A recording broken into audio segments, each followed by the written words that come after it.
in a moment. I'm just going to ask Mel to come forward and just share this testimony that I mentioned in my sermon. If you could, Mel, if you could just mention your what happened to you last week, and then we're just going to do one more song to finish with. Okay.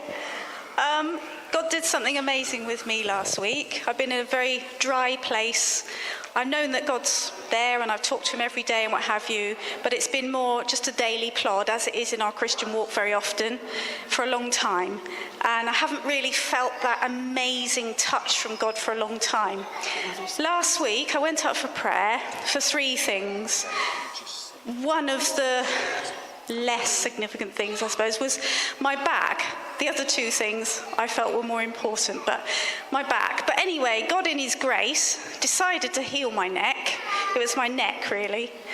But the more amazing thing even than that was the touch of God's love was so overwhelming that it made me sob and sob and sob and sob. And I'm not an attention seeker, I'm not an extrovert, and I was really embarrassed, but I had no control whatsoever because God's love was just so overwhelming.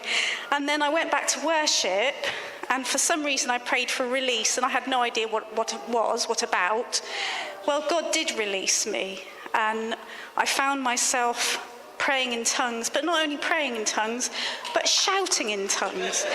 And I had no control whatsoever.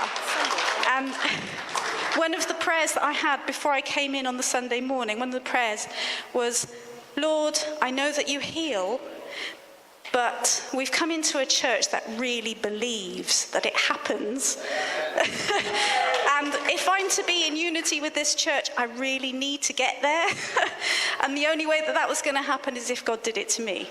So God has healed my neck and done much more. Awesome. God is good.